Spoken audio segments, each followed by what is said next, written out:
everyone. Thanks for joining us. We are here at the Kentucky Conference on Problem Gambling, and I'd like to invite all the folks that are joining us virtually, if you could please drop your name and where you're from into the chat so they can record that you are here with us for your continuing education units. So we're here today with these beautiful people that are peers and folks working in the gambling landscape, and we're calling this our peer support panel discussion. We very much welcome if you could please interact with us, the folks back home online, by commenting, and our helpers here with the technology will let us know if you have questions. So I'll quickly introduce myself. I am Kitty from Voices of Problem Gambling Oregon, and we do advocacy work. We've been running a peer support agency for since 2011. It was very much like building a plane while you're flying it. There was lots of lessons learned in terms of what policies we would need and what availability works best to offer to folks that need support, because it doesn't always happen just Tuesdays from 10:30 to 11:27 or something in an office. We find that being available in real time to folks in our community that need gambling help serves them really well. First, I want to start with Kimberly Hinkel-Browning, who is the new executive director here at the Kentucky Council. And Kimberly has a vast background in all kinds of recovery support. She's also put this conference together that has been fantastic. We are hearing nothing but really good things, and hoping everyone that's joining us at home has enjoyed the sessions they've got to see. Jodie Nelly is the Director of Recovery Support at the Massachusetts Council, and I like to refer to Jodie as the OG, because she has been doing this peer work longer than anyone I've met. Is it 15 years? Almost. 15 years. I got the gray hairs to prove it. She talks about transitioning, but I don't think anyone's going to let that happen anytime soon. No. But she's seen a lot of change through the years of how we used to do things with peers to how we do it now, and we'll have some really great insights on what's working and how to go about training folks. She's with the GRIN program, the Gambling Recovery Information Network, that has a training program for peers that's 30 hours. And that was brought here to Kentucky, and they're all geared up now. I also want to introduce, to my left here is Daniel Harvey, who's the program manager from the Louisville Recovery Community Connection. And Daniel is someone who has lived experience himself, as does our friend Lindsey Wood, who's a recovery coach at the Recovery Cafe Lexington. Lindsey and I were speaking just before we came in today, and she used a word or a phrase I haven't heard before, but it had to do with what your theme is at the Recovery Cafe and making people feel welcome. And I thought they were the most beautiful words. Would you mind sharing those with us, what your mission is? And go ahead and hold the microphone real close to you. Hi, Lindsey. Hi, everybody. So the mission for the Recovery Cafe is that we provide loving accountability with radical hospitality. Radical hospitality. What is that? So we're a recovery community center that's based around making resources available, making sure to fill the gaps. You know, we work a lot with the unhoused population, and so it looks like we have a meal every day at 2 o'clock. At any cafe that you go to, there's going to be coffee, there's going to be snacks. You know, they have someone like me who's a recovery coach who, if they need like individual case management style things, you know, they can meet with us, and we can try to help address those. But more than anything, it's just a safe place to be at. You know, there's no expectations, there's no barriers. The only thing that we ask is that people be clean and sober in our community space. What people do outside of that is none of our business, because regardless of wherever you're at in life, like, you still need love, you need acceptance, and you need community. I love that the cafe's definition of recovery is all-inclusive. It focuses more on trauma, that everybody's in recovery from something. Something has affected the way that we love, the way that we receive love from other people, and it really gets to the root of that to be able to get everybody on like the same place, because we're all human. We all need someone to see us, love us, and care about us, regardless of what's manifesting in my life, whether it's toxic relationships, gambling, domestic violence, substance use disorder, or mental health. Like we're all suffering, and we all need each other, you know, and the cafe really just tries to stand in the gap, to be that person for someone who's in need, you know. And I love that about it. Thank you, Lindsey. And it really makes me, while I'm here, I'm not leaving until tomorrow, but to be able to pop into a recovery community organization or a recovery cafe. And it also feels kind of scary, like to go there myself. And what would I expect? Are there hours? Do I just walk up and be like, I'm here? Should I go to a meeting, or how does it work? So, I should have moved the mic, I'm sorry. So the cafe, I work predominantly in Frankfurt, but I do also work as a supportive staff in Lexington. And so the cafe in Frankfurt is open from 10 a.m. to 5 p.m. Tuesday through Saturday. With the thoughts of expansion, you know, someone would come in, they would be immediately greeted at the door, you know, and made to be felt welcome. We would allow, because it can be scary. You're like Kitty was saying, you know, like you come and you're like, oh goodness, everybody's looking at me right now. Like, that's not, we have to be very intentional about the approach, because there's no trust yet. You know, like it takes a moment to come, especially with those who are dealing with, you know, life on life, when there's all of these external factors, judgment, stigma, you know. In order to show people that we're different, we have to approach people differently. It's typically more of like a, hi, like my name is Lindsey, like I work here. I just want you to know, like, you're welcome. You know, we have coffee, we have snacks, we have all of these things. I'll let you get situated, and I'm going to bring you this little half sheet, you know, and but I want you to know, like, if you have anything, like, this is my name, this is who my coworker is, you know. I might even introduce to another member in the community, so it's not like a bunch of strangers in a room anymore. It's now a bunch of acquaintances. Well, thank you. That's reminding me, I don't know if folks know what Maslow's hierarchy of needs, but we need to have food and shelter and safety as just that base layer before we could even think about doing things like living a life of recovery and working on our social and stuff. We need cared for. So I'm so glad you're doing that. I've just been told there's something called the Kentucky Overdose Response Effort that funds some recovery community organizations. And Daniel is Louisville Recovery Community Connection. That is correct. Yep. They are? Yep. So how does that work? What do they offer? Is it like Lindsey's place? Or? So it's similar to Lindsey's place. Can you hear me? Oh.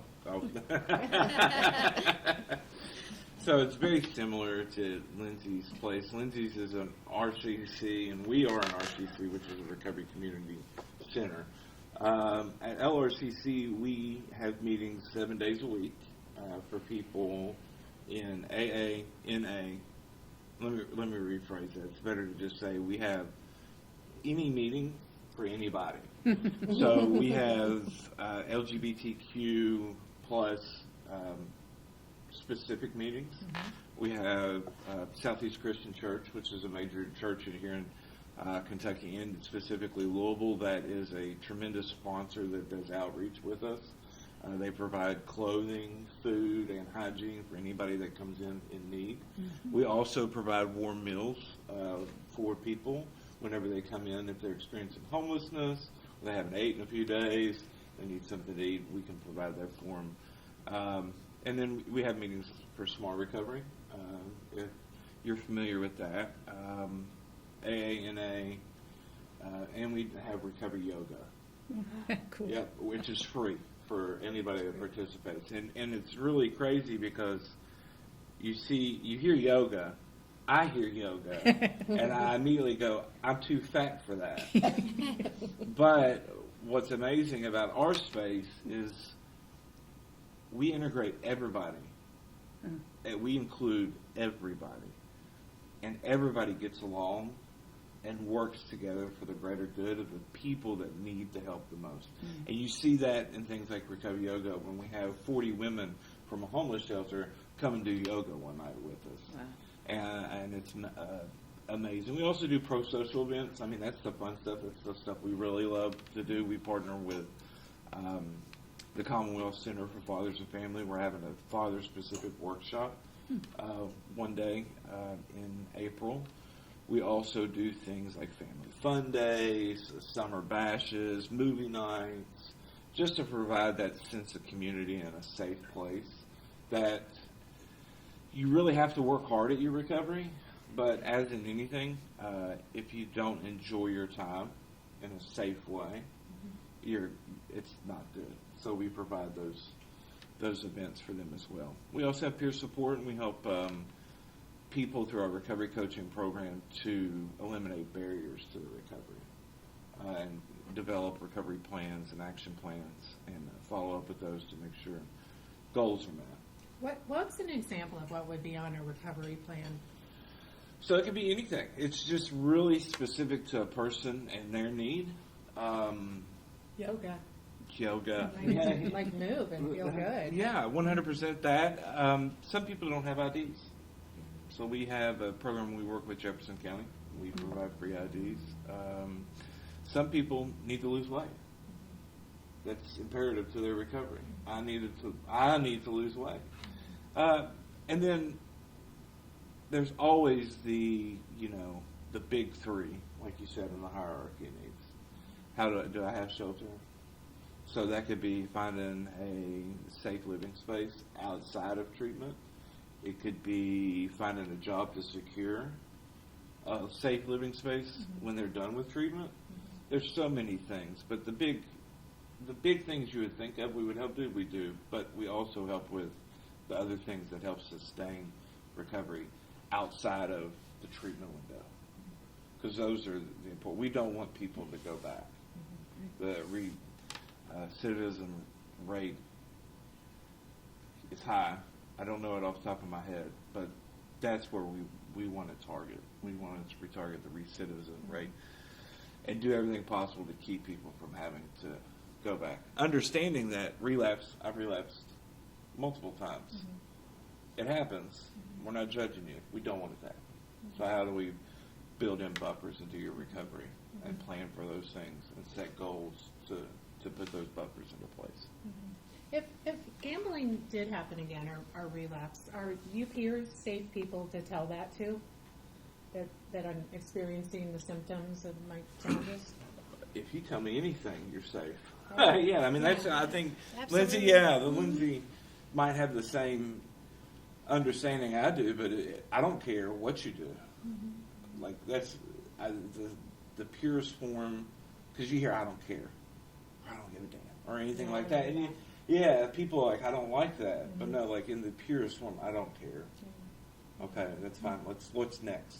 And I think that's really kind of the magic of peer work is that we can speak each other's language. If I'm saying, I feel like been in my life, that doesn't necessarily mean I have suicidal ideation right now. It means I need to have a conversation about it with someone who is going to help me look at what's happening and how to get safe and make a safety plan, and that I can express that to. And it seems like other peers who go through a litany of other challenges, do y'all have like co-occurring or cross-addiction or mental health challenges at the same time? 100%, yeah. Yeah. So we need other people that get that, and I can go, here's what's up, and what are folks going to do with it, with that information. It seems like you are safe people to do that. Thank you. Jodie, have you met Daniel? I have. Yeah? Can you lean into the microphone and tell us in what Thank you. I'm like, hey, Dan. Well, I just met Daniel in person today, so it was good.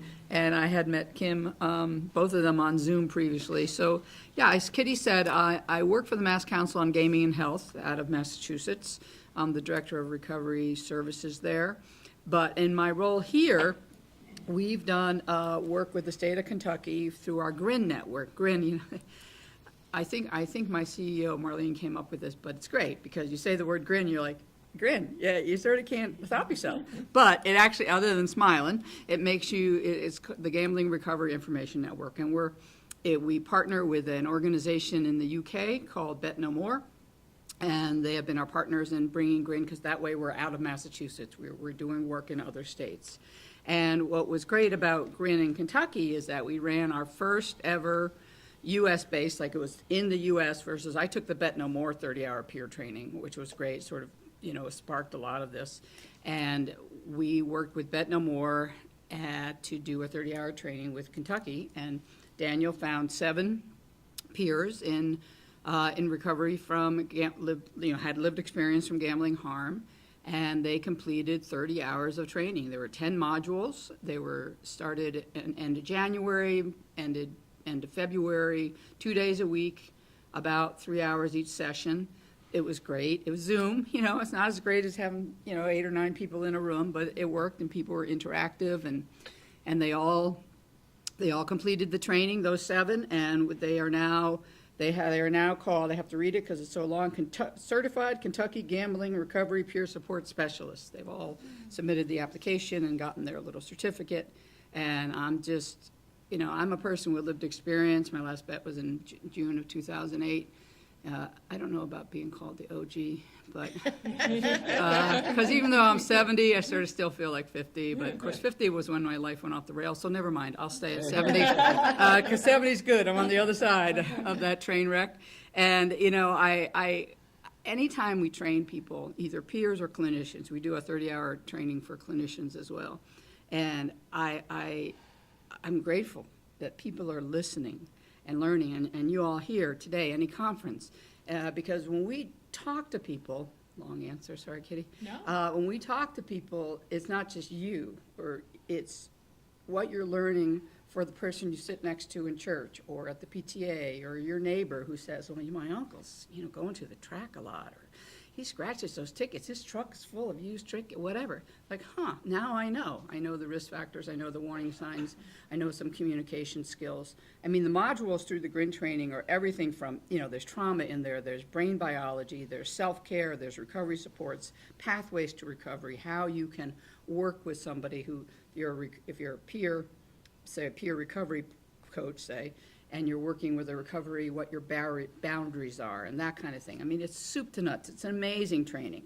And this was the first time we ran it in the United States, and it's IPGGC, which is the International Problem Gambling and Gaming Certification Organization, so it's approved by them. We had LRCC, SOS Addiction, and GRIN. So there are a lot of players in this. And I always say, what you learn, just cast those spread upon the waters. Like, just spread the word, because unthankful to the rise of sports gambling, it's everywhere. People are all of a sudden coming up to me after years of doing this work and saying, I see Kevin Hart on TV all the time, and what's that about? And I'm like, well, you want a long answer or you want a short answer? But awareness, unfortunately, is coming out. People maybe are realizing that gambling is not just entertainment. It can be more for a certain part of the population. Anyway, so yeah, it's great work. I'm really grateful. I've had this job for almost 15 years, and it's sort of a miracle. So thank you. Thank you, Jodie. Jodie embodies the ripple effect. That's something I learned from my friend Christina Cook from the Broke Girl Society, which is an online recovery group for women identifying individuals. And there's about 4,000 folks that are on that Facebook group, and we have meetings together. But she talks about the ripple effect is when we show up for things like this, tell our story, witness to other folks of what we see is available, not necessarily I practice this program or this one, but these are out there, and can I walk alongside you? And that changes their lives and may change other people's lives. Mm-hmm. That brings us to Ms. Kimberly Hinkel-Browning, who has had the experience of, shall we say, baptism by fire as you've entered her new executive director role here at the Kentucky Council. She, in the last 6 months, has put together this fantastic conference and also learned all the nitty-gritty of local goings-on in the gambling landscape. And so you've probably had an opportunity to both learn what's here and maybe start identifying where we can go with it. And I just wonder, in terms of peers, what are you seeing as what's working? What are you hearing people really need? We're hearing a lot about acceptance, compassion, love, getting basic needs met. and extending it to all folks so they have somewhere to be. And that sounds like it's pretty well getting addressed here, at least with recovery community cafes and organizations. You're getting peers trained up. They're going to need some experience in the field now. They're starting to get more counselors here in Kentucky. But where do you see this nonprofit going into the future? Well, as you said, the landscape is changing drastically, and we are a little bit behind, to be quite honest. You know, we are certifying more counselors, which is great. When I started in January, we only had 4 licensed practitioners that were certified to treat this. That's scary for an entire state. And since that time, we've certified some more through a 30-hour training that they hosted back in the fall. I'm really embedded in the recovery community, more so with the substance use. And that's where I really see a strong foothold for this. We've been working on a grant to raise awareness, and we've been going across the state doing town halls at recovery community centers and just having discussions. And it's been eye-opening to people. They've recognized people that they thought may have an issue, but nobody's really talked about it. And just having these conversations, I've had owners of recovery houses say, you know what, we're here to help people get back on their feet, to get their employment, to get their housing, to get their transportation, but yet we see them on their phone all the time placing bets, or we see in their car. One gentleman, he shared with me that one of the individuals at his recovery house had scratch-off tickets up to the floor, from the floorboard up to the seat, you know? So all that money that was spent on those tickets could have been, you know, helping him make that next step in his recovery.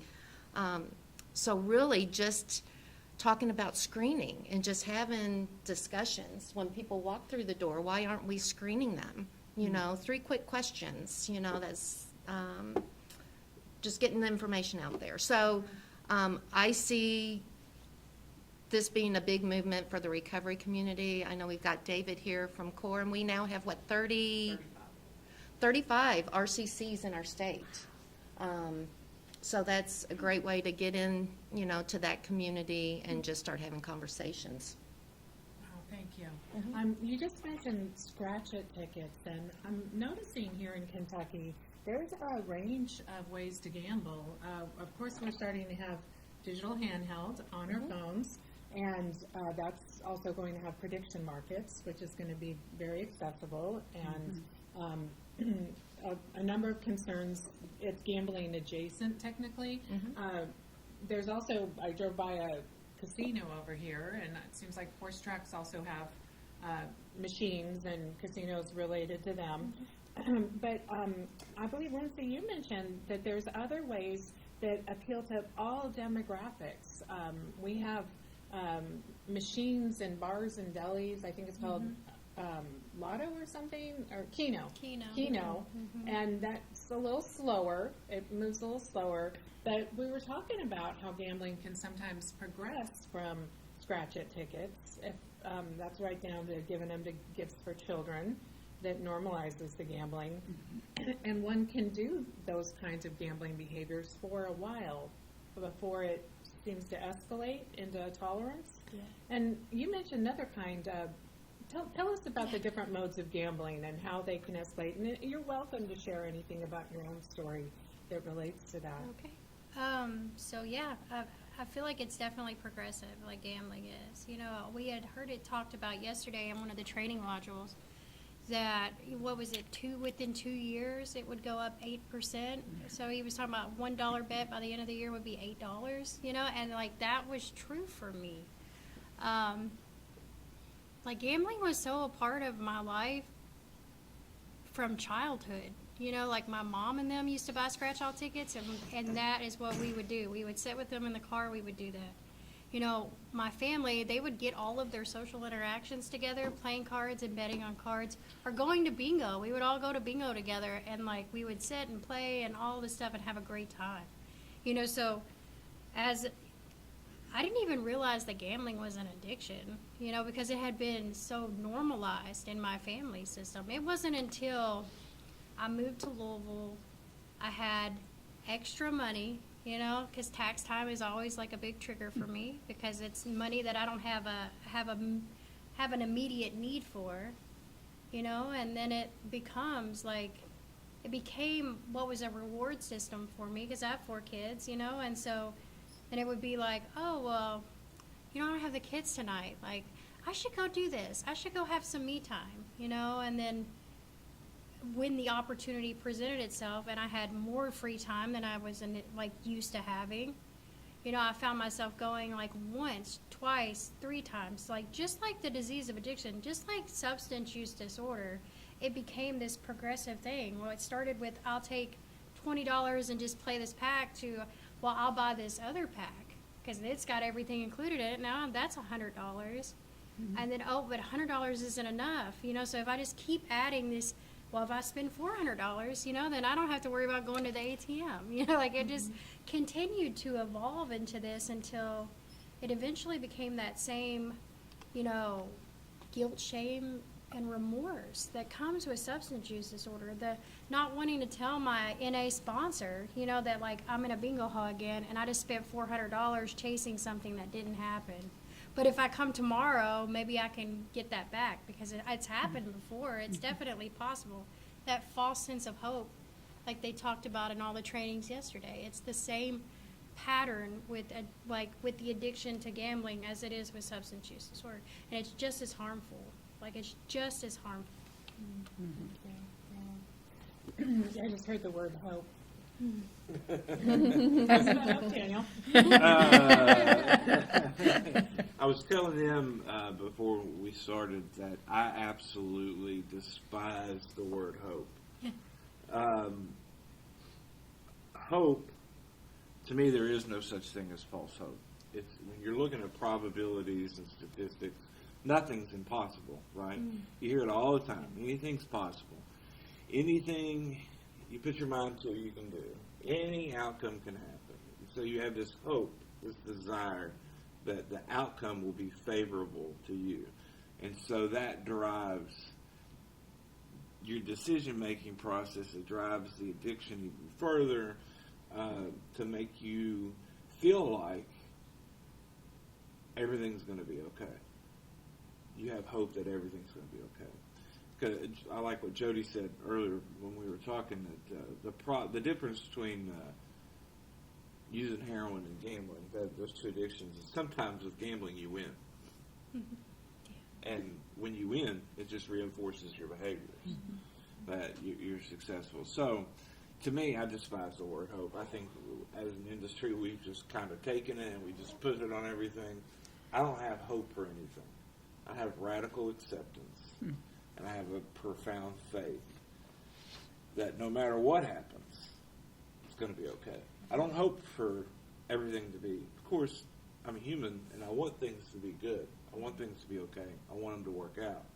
That's just natural. But as far as hope's concerned, I have faith and acceptance that no matter what happens, it'll be okay. And so I don't use the word, I don't like the word hope. That's just a personal, could be my tism, I don't know.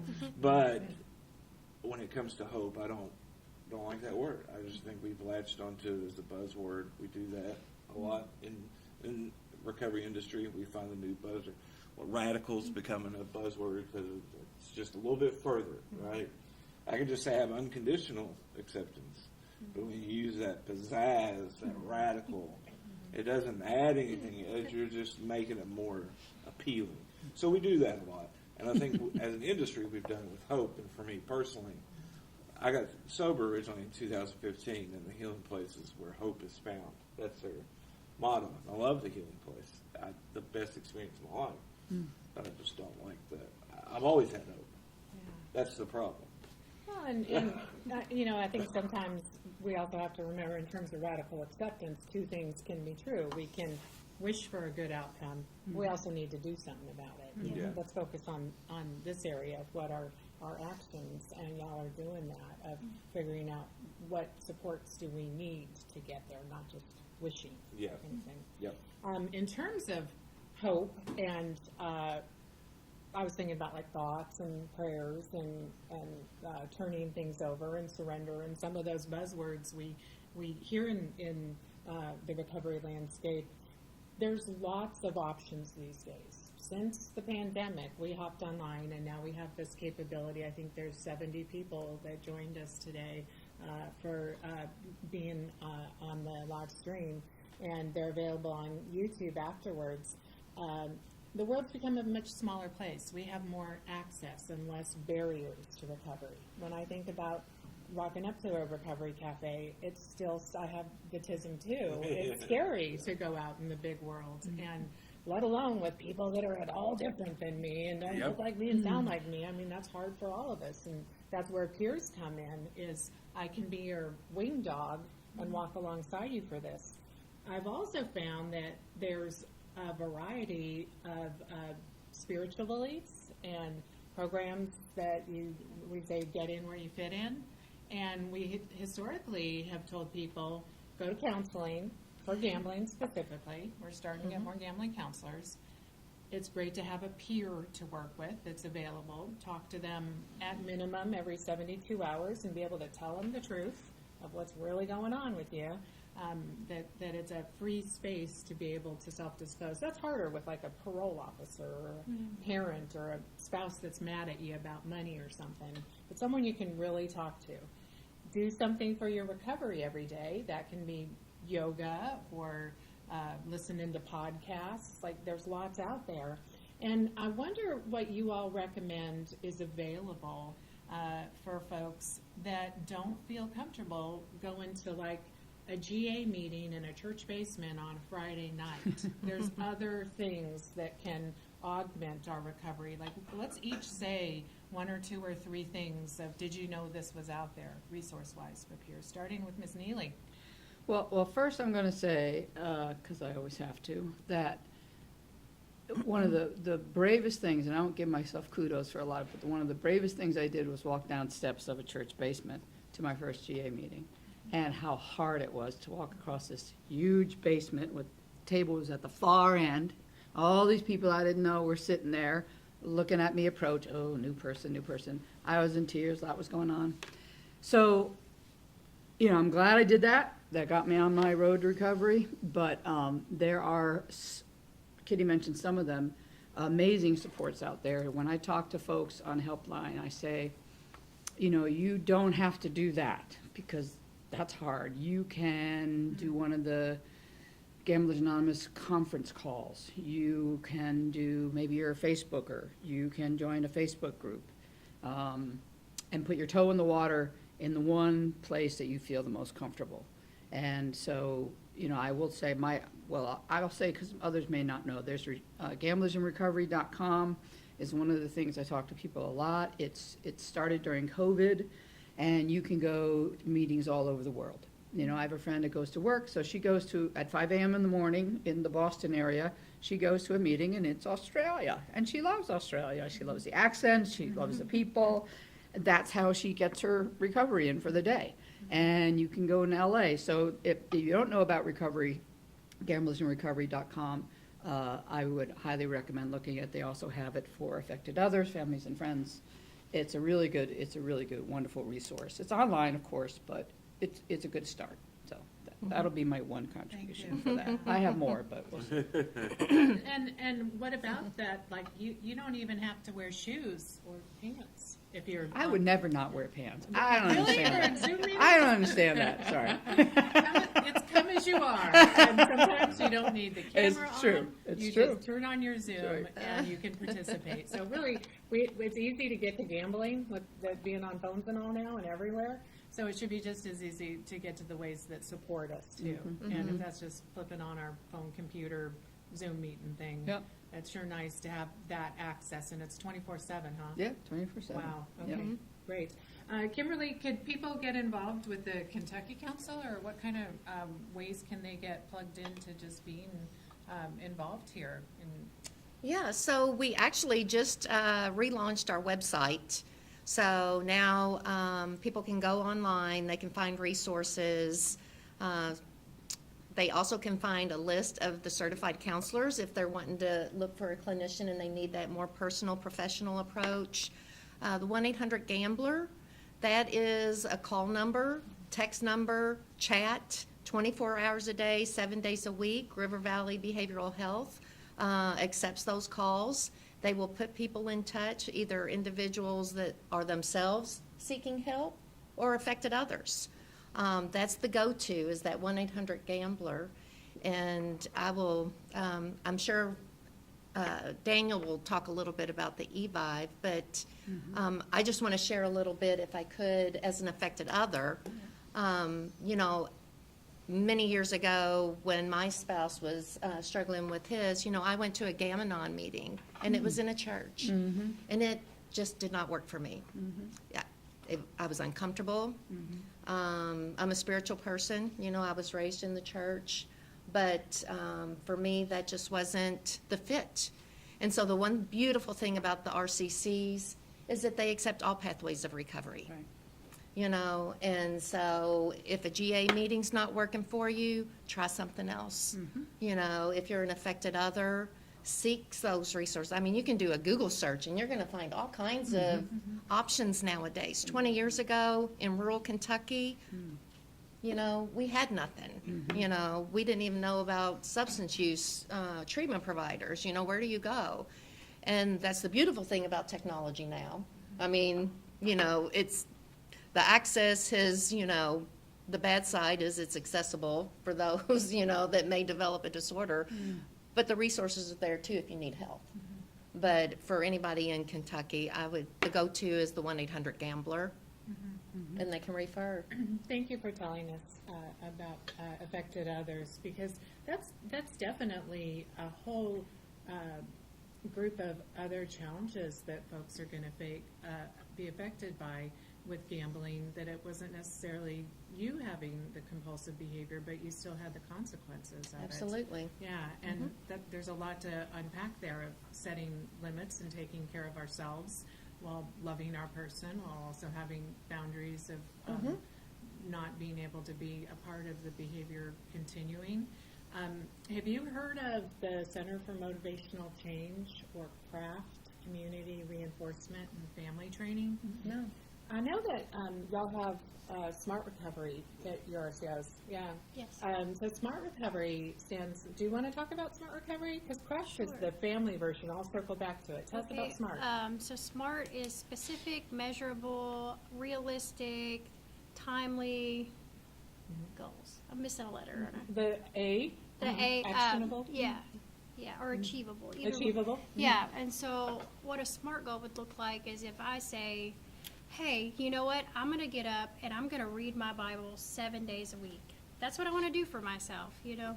And so a SMART goal would look like, okay, well, if I miss one of 7 days a week, I'm going to hit the F it button, and I am not going to do any more of that, right? Because I missed my goal. The goal was not realistic, because for me, consistency is something that I struggle with.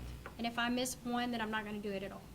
And so for me, with a SMART goal, it would look like saying, okay, if I can't do 7 days a week, then what could I do? I could do 2 days a week. And if I hit those two, I can hit that no problem. If I do more than two, right, then that's more success on the other side of it. But if I only do two, then I'm still doing what I said I was going to do. You know, and if that works for a while, then I can build from that, because I have created that sense of success, that motivation to change, because I'm doing the things that I say I'm going to, as opposed to potentially setting myself up for failure when I know that I already struggle with consistency. So. Well said. And that setting real manageable small increments of change is so much more motivating and achievable, isn't it? Yeah. When you mention the efforts, thank you. I've heard of the phrase abstinence violation effect. Is like, oh, I've blown it, so I might as well go, you know, full on and you know, really shoot the moon here. And it's very real when we write down our abstinence date. And sometimes we have to change that. Has everyone had that experience where you thought you'd never be engaged in a behavior again, and sure enough, you have a chronic condition, and good golly, the perfect storm of hard things happened in my life, and I re-experienced the symptoms that come with my chronic condition. Oh my gosh. Like, why would we not expect that to happen and have a plan for what to do when it does? So there are programs that, though, are abstinence-based, like Smart Recovery, also say there's going to be a revisit from time to time, and it could come back for me in different forms. I now have video games, of all things. I'm playing my Pokemon, and, it's gambling It is. adjacent. It's a yellow is. flag kind of Yeah, thing. it Thank you for telling us about that. Now, Daniel, you have 12-step meetings. Do you also have Smart Recovery? We do. Do, We have two do you know smart- about Smart? Yeah, we Tell us have about it. 2 smart recovery meetings that happen Monday and Thursdays, and they're peer-led, certified trainers, because the smart recovery program, there's a training to go through to become certified to be a facilitator. That meeting is pretty popular. I understand Louisville's a larger based population, so we have 1 million people, and so normally our statistics skew a little higher, but comparable to other meetings, AA, NA, we have Dharma, it's on par with the same status. So what that tells me is that people are getting out of it and are able to address issues that sometimes traditional mutual aid meetings can't get. If that makes sense. It does. The viewpoint, less judgmental. The viewpoint from a newcomer coming in is more welcoming, more not as daunting. You go to an AA meeting and you see all these, we call them old heads. So you see all these people with 10, 15 years. They're dominating the meeting. The intensity of their shares, the intensity of the moment. You're like, oh, this is daunting. Smart recovery, by design, is not that. And so it's we see a lot of people use that route for their recovery, especially early on. So I thoroughly like the program.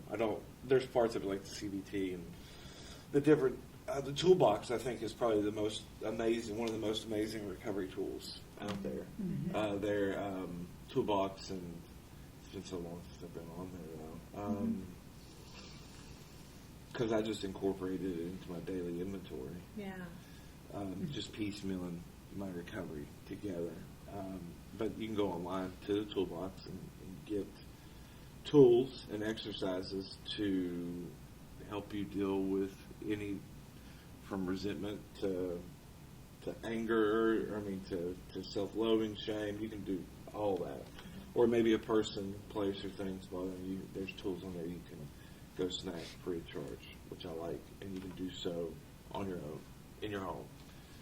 With pants. With pants or pantless. I'm not. They make fun of me at work all the time because I'm always in ball shorts. I said I'm 42. I have earned the right to wear whatever makes me comfortable to work. Be authentic. Right? Yeah. Sorry, but I like the smart recovery, and I like that you talked about spirituality. We have Dharma based Recovery Dharma. Recovery Dharma, which is the largest meeting at our facility.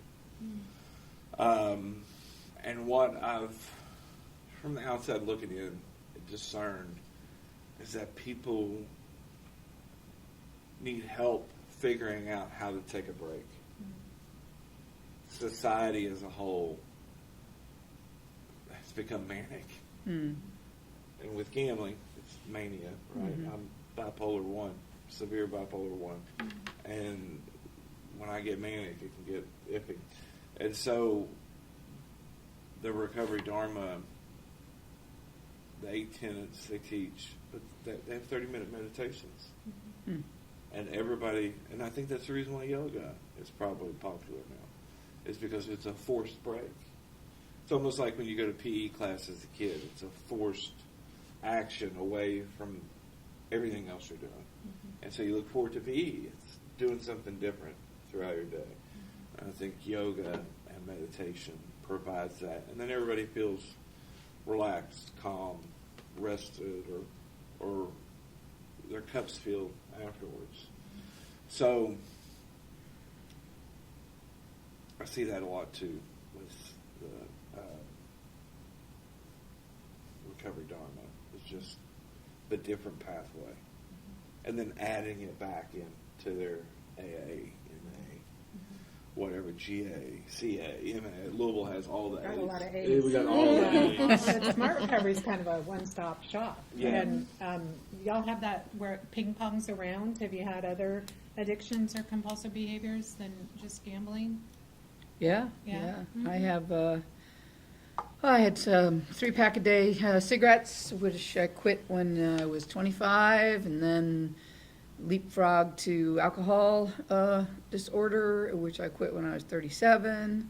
I always say to folks that I stopped both those things, never drank or smoked cigarettes again, but I didn't do what you all did, which was go to a recovery center or go to AA, or my dad had been an alcoholic, so I just said, okay, it's genetic, bootstrap mentality, and I went into abstinence, if not recovery. And so when gambling reared its head when I was 50, that's what got me, that big difference between gambling and recovery.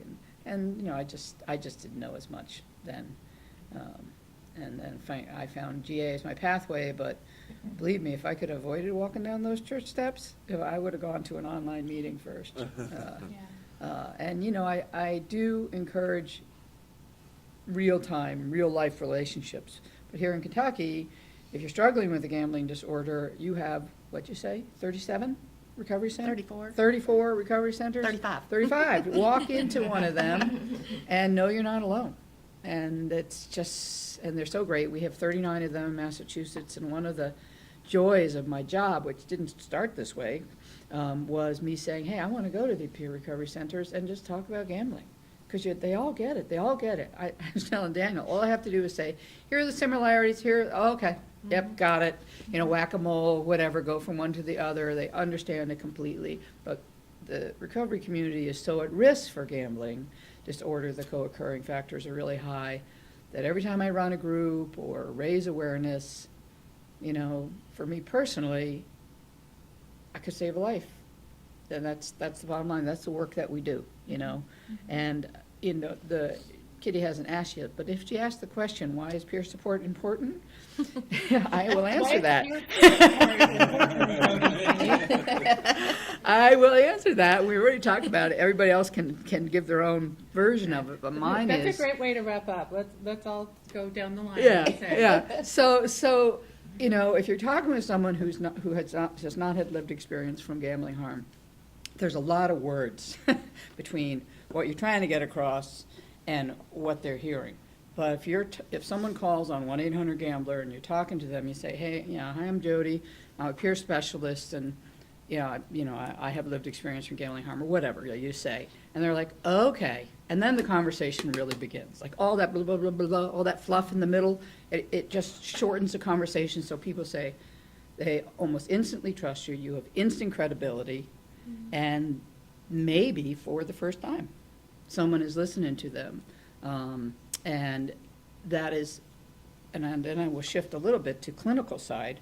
We do need both, because when I was in my troubles, I tried to find a counselor, and all they wanted to do was talk about my alcoholism. I'm like, hey, that's not what's sending me away. That's not what's bringing my life down.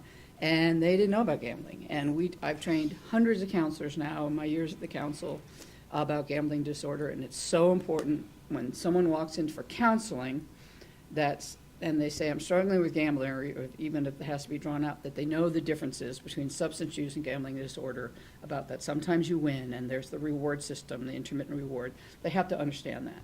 So peer support is incredibly supportive because of that credibility, because you are believable and authentic. And I will use a metaphor because two of the presenters yesterday, Jeremy and Keith, used metaphors. So I came up with two metaphors. Oh, Okay, I came up with two metaphors. Well, no, I came up with one and then I stole one of theirs. So, I don't know why I'm going on like this, but, so you imagine a seesaw, right? On one side is peer support and one side is clinical treatment. And that, what do you do? What did you do when you were a little kid? You tried to balance, right? Wasn't that fun when you were both up in the air, your feet were off the air, you're like, woo-wee! And that's sort of what I feel like the field of those struggling with gambling harm need. We need the peer support for the credibility, for the understanding, I won't say hope, but for the authenticity and the resources it can give, and we need the clinical stuff to help with what's going on in our heads. And then the other thing about peer support, and this is what I stole from them, is they were talking about don't just look at the trees in the forest, or don't just look at the rose. We look at all the flowers. We don't just look at the rose. We don't just look, what's up with you? We look at all the flowers, and that's all the pathways to recovery that we're talking about. Thank you. And that's why she's the OG. I go on and on. Yeah. You never know what's going to come out. Right? Well, so when you say teeter-totter, Yeah. are you saying that they're diametrically opposed, or you practice skills with peers in the real world and then you go into counseling session and do the brain part, or? I think you need both. I mean, there's a great program in Connecticut called Bettor, Bettor Choice, and there are centers where somebody will walk in and they'll be assigned a counselor who's trained in gambling disorder and someone with lived experience, and they work with both, and the Yeah. families can come in and work with them. Yeah. I mean, we're all, body, mind, and spirit, we need everything to be taken care of. We need our basic needs, we need what's going on in our head. And I'm not a counselor. I mean, I've been doing it long enough that I could probably apply a little MI and CBT, but I'm not officially a counselor, and I don't want to say I am. I never say I am. So it's really in tandem. So yeah, the seesaw was not diametrically opposed. It's balance. Bouncing, okay. Balance. Balance. We need both. Okay, thank you. You're welcome. And you needed to be, you needed to feel welcoming. I'm still struggling with the walking through the door and feeling comfy. Like, let's not pretend going anywhere feels comfy the first time. If it's a church basement GA meeting, cafe, a recovery community organization, we're going to make people feel welcome. But when a peer is there with you, boy, that's nice to have someone that's got your back and gets what you're going through. And with Kimberly being our one representation of concerned others, I really do want to circle back to this craft. It's called Community Reinforcement and Family Training, and it's the friends and family support for SMART Recovery, which is self-management and recovery training. And so you can go to SMART, which is secular, non-spiritual, as Daniel so articulately mentioned, offers a toolbox of ways to increase your motivation, to look at how your thoughts affect your behaviors, affect your feelings, and to get a balanced life, to start bringing in vital, absorbing, creative interests, new activities to do, and to deal with urges and triggers, which with gambling is something we're going to encounter because it's everywhere, isn't it? And do you want to say anything about that, Lindsey? I had that happen yesterday. What? I did. You're supposed to be perfect. I know. Well, I was very caught off guard about it too, because I hadn't been in a, I work a program, a 12-step program for a different manifestation of my addiction, and so that kind of like blanketed my gambling, addiction. At one point, I could use the tools from that to stay clean. But yeah, just sitting and like talking about it, what's supposed to be a helpful, there was nothing that should have in this perception in my mind have triggered me yesterday, but just talking about it and how it presents and like who could be affected and neighborhoods, it was just that constant talking about it. Can trigger, and I was very surprised by it. I called my sponsor and I was like, You used a tool? I used a tool. And let me tell you, the amount of support that I had through it was really special, because it wasn't like Lindsey sitting triggered in a corner alone, not sure what to do. It was Lindsey with people who were like, Lindsey, do whatever you have to do to keep yourself You know, I went on a walk. I went to the little aviation museum, you know, to get out of. Substitute behavior. Yeah, you know, I went and I found a way to like to bring myself back down. But the biggest part of it was that, you know, when I first got clean from substance use, there was no understanding, right? Like there was. I think people wanted to help. People just didn't know how to help, you know. And today, like, it's really amazing to know that, like, A, you're not alone, and B, like, it is okay to do whatever you need to do to help yourself in that moment. Whether it be call your sponsor, right? Because there's no way when I first got clean I would have told anybody. I was so afraid of what people might think of. Like, that happened once. I relapsed because I was like, oh my goodness, what are they going to think if I call my sponsor right now? And today, vulnerability. yeah, and today it's like, in today's culture and society is this beautiful inclusion that, like, people want you to do those things. Like, it's not about, oh, let me sweep this under the rug. Oh, let me not talk about this. Like, we did it. It didn't work, you know, and we're evolving. I feel like we're evolving, and I'm so grateful for those things. Thank you. And I got an awesome support system today on accident, and I'm thankful for it. She hooked me up with that Facebook group she was talking about earlier. What was it called? Broke Girls Society. Broke Broke Girls Society. I'm telling you, I'm about to. And we have Come meetings, up with smart meetings specific for women. And make no mistake, I love men. They are fantastic. But I don't always want to go to a church basement with men that are 20 years older than me to talk about my recovery pathway. I need options. And so this craft, community reinforcement and training, recovery training, is based on the opposite of that show like Intervention, where you kind of go like, here's everything you did wrong and why I hate you so much. Which is legit, like very valid, but there's other techniques of I love being with you. You could say to your partner that's experiencing addiction, I love being with you when that's not right here, when we can get away from it a little. And you kind of talk to the change side, motivational interviewing. So that's another thing that's available, and it's online at smartrecovery.org. They have meetings around the clock all over the world. That's secular, that's just based on cognitive behavioral therapy tools or rational emotive behavior tools. So there's also not a ton of peers out there for folks with lived experience. I wonder what your experience was like in terms of like folks you were able to connect with and just peers and for affected others. Are you seeing that happening? Is there a future for that? How do we appeal I to hope those there folks? is. The only way is to start having conversations to raise the awareness. You know, 20 years ago when we were dealing with our issues, you know, when he stopped using the alcohol and drugs, that gambling piece was always there. But that manifested. That took replacement of the drugs and alcohol. And, you know, we didn't have recovery centers there. We didn't have a lot of things. And that's what's so beautiful. I'm so thankful that I get to work with so many people in recovery and do things to support them and be an advocate for policies and, you know, programs that will support them because they weren't there for my spouse.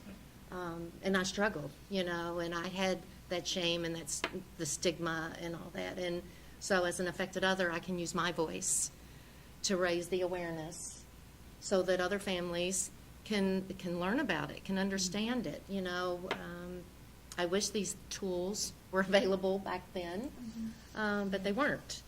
And so, you know, I'm just so grateful. Lindsey said, evolving. We are evolving. I hope that we will get more peer supports, we'll get more families involved, and my real focus and concern is with our youth right now. You know, parents with the gaming. You know, we really need to raise awareness with our parents and with our families to prevent this next generation that's being primed.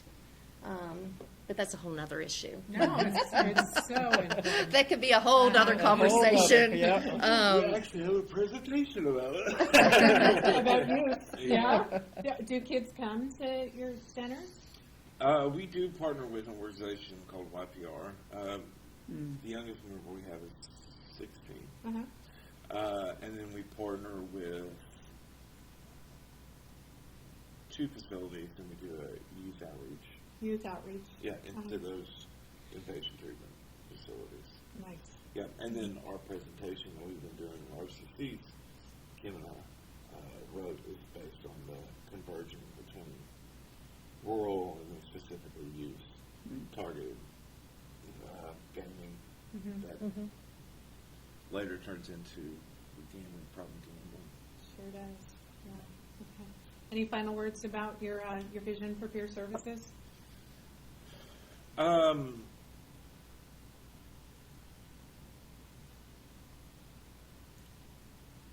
The one thing that I hope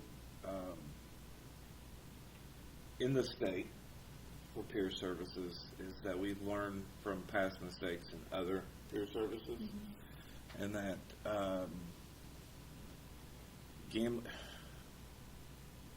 I can't begin to tell anybody that how bad problem gambling is going to get in the state.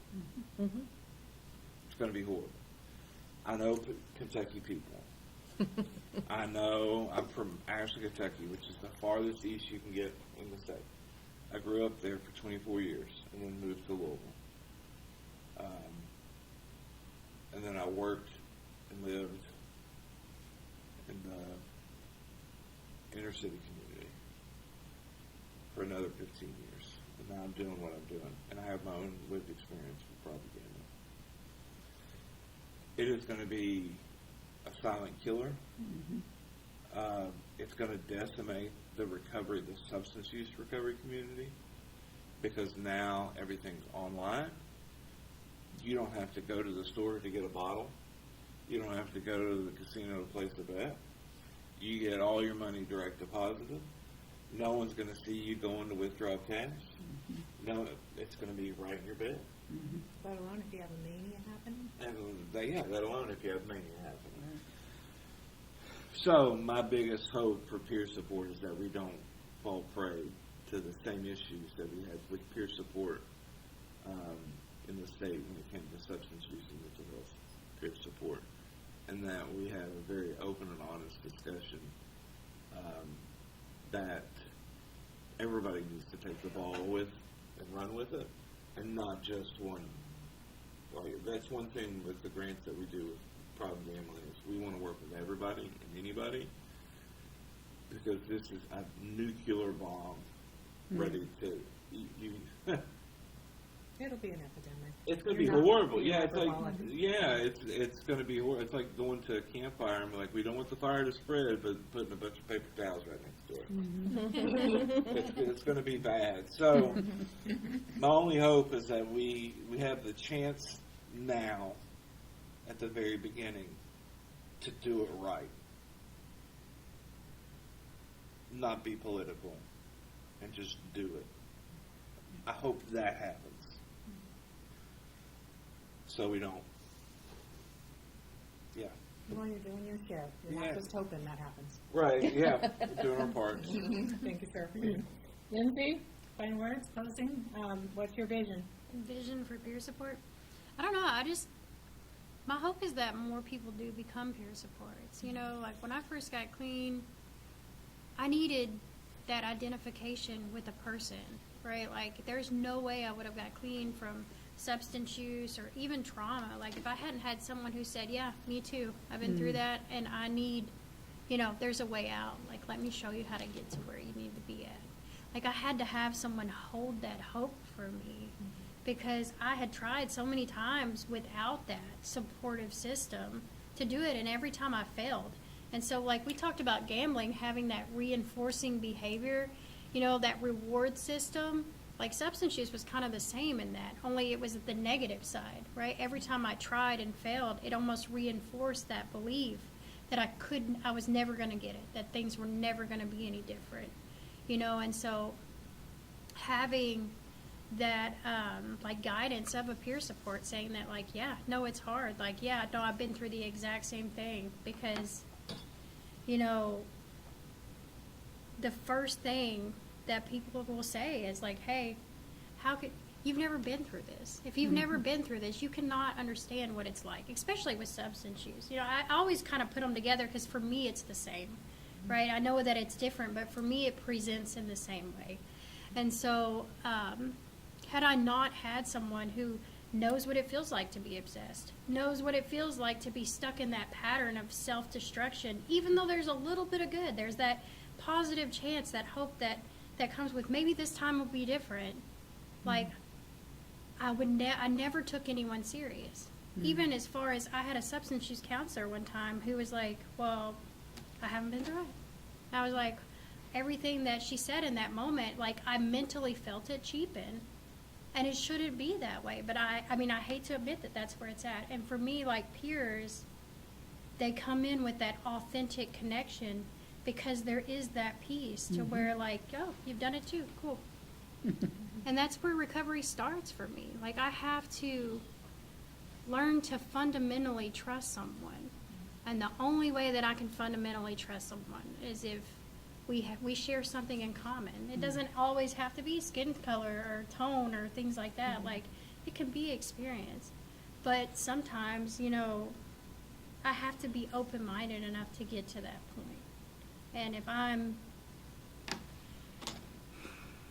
very difficult on things that I don't even need to be difficult about sometimes. So my hope is that peer supports become more available, you know, so that people can get the help. Because I agree with Daniel. It's going to be a silent killer. You know, people are not going to know that it's happening. It's too easy to hide. We have created this distance from people, all the way from social distancing up till now. Like, it's not something that people talk about, you know, and it should be.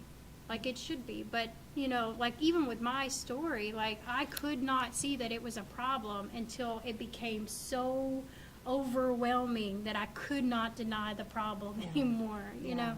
Thank you. Yeah. And what you just said really resonates. We're not just looking for people that hit a bottom. That's very dangerous to say, wait till you hit a bottom. Get in front of it the minute you notice you needed to hide from someone you care about that you've been gambling, or you stayed longer than you planned to, or you spent more than you wanted. That's the time to get in front of it. Well, let's catch those folks. So I do think we need to wrap up. Is that right? Are we at about time? I want to thank our panel, everybody, for being here today and sharing some experiences. And, you know, I'll just add that once you can get that gambling contained with financial barriers, if folks are watching at home and seeing this, we are a representation that it gets better and life gets really, really good. And I think the 5 of us are all living pretty nice lives now compared to where we were just a couple years ago, right? The things we went through. And that's a testament to the support of this community here in Kentucky and across all of the addiction field of really hardworking people that support us. So thank you, sponsors, for supporting our work, and thank you all for joining us here today.